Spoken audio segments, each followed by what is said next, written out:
একেবারে শ্রীকৃষ্ণের জন্মাষ্টমী অর্থাৎ শ্রীকৃষ্ণের যে লীলা, সমস্ত লীলা কিন্তু আজ সারাদিন ব্যাপী শ্রীকৃষ্ণ মন্দির যেটা রয়েছে আগরতলা শহর, সেই আগরতলা শহরে শ্রীকৃষ্ণ মন্দির প্রাঙ্গণে বিভিন্ন মাঙ্গলিক অনুষ্ঠানের মধ্য দিয়ে কিন্তু সেখানে দেখানোর চেষ্টা করছে মন্দির কর্তৃপক্ষ। আমরা কিন্তু সেই কথাগুলো ওনাদের মুখ থেকে শুনলাম এবং আমরা যেটা দেখতে পাচ্ছি যে গত 15ই আগস্ট থেকে অর্থাৎ গতকাল রাজ্যের মুখ্যমন্ত্রী মহোদয়ের হাত ধরে কিন্তু শ্রীকৃষ্ণের জন্মাষ্টমী এবং মহোৎসবের সেখানে শুভ সূচনা হলো। তার পাশাপাশি 7 দিন ব্যাপী নানান মাঙ্গলিক অনুষ্ঠানে সেখানে আয়োজন করেছেন শ্রীকৃষ্ণ মন্দির কর্তৃপক্ষ।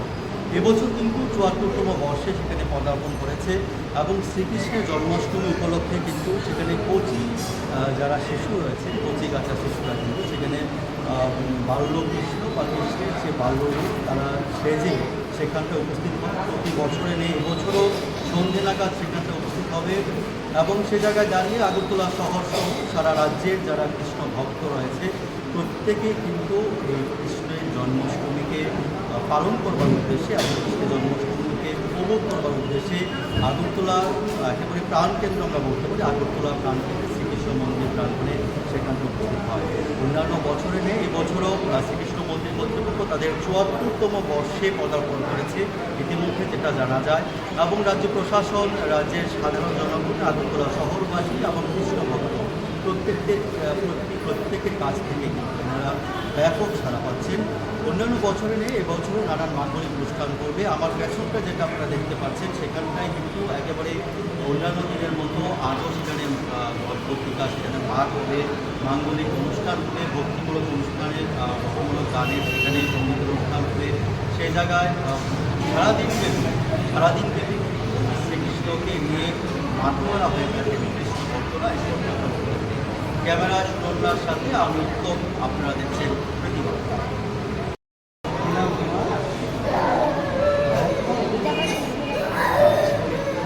জন্মাষ্টমী পালন করেছ? কতক্ষণ থাকবে? তোমার নাম কি? কোথায় বাড়ি, কোথায়, কোন ক্লাসে পড়াশোনা? জন্মাষ্টমী পালন করেছ প্রতি বছর করো? 2 বছর কেমন করছো? কেমন খুঁজে পাই না? খুঁজে পায়? উপবাস করো তুমি? উপবাস করো না? তুমি উপবাস করো? আচ্ছা, এই বছর কি আসা হয় কৃষ্ণ? কেমন লাগছে আপনি কৃষ্ণ? আপনি কি শ্রীকৃষ্ণের জন্মাষ্টমী পালন করেন? কী কী নিয়ম পালন করেন? উপবাস কী সিস্টেমটা কী?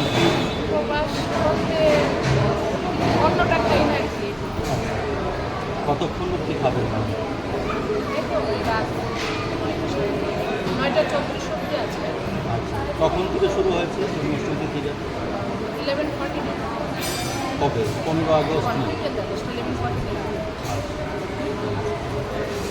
প্রতি বছর কি আসা হয়? আচ্ছা, কোথায় বাড়ি, কোথায়? ইন্দ্রনগর। আচ্ছা, কেমন মনের অনুভূতি কেমন হয় মন্দিরে আসে? আচ্ছা, শারীরিক অসুস্থতার জন্য?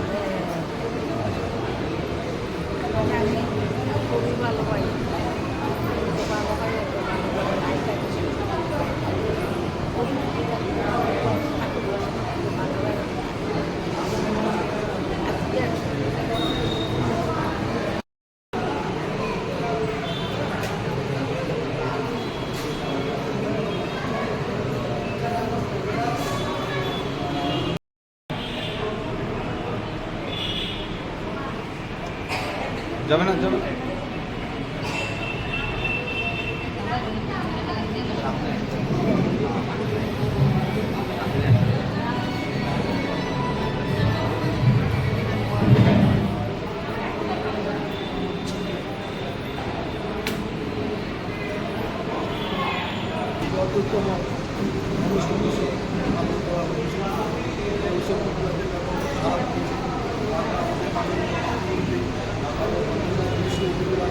ছিল যে ভারতের মন্দিরে পরিবার হয়েছে।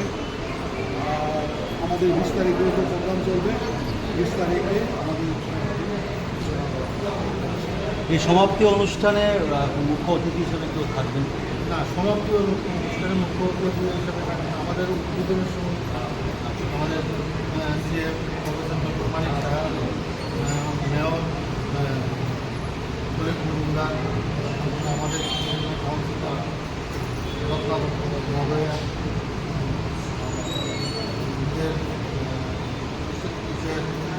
জগন্নাথ বাড়ির মহারাজ।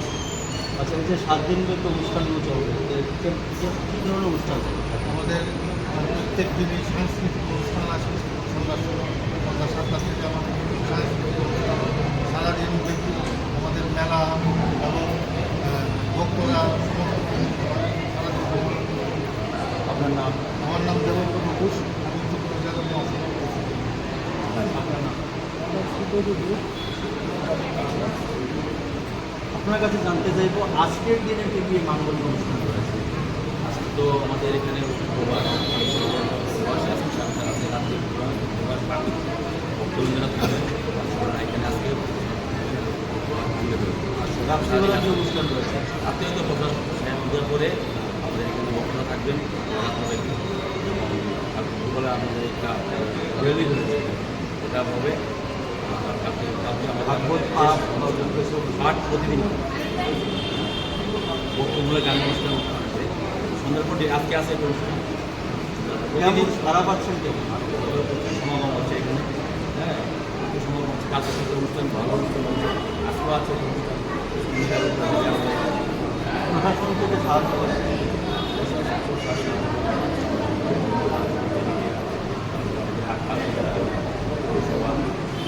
আমাদের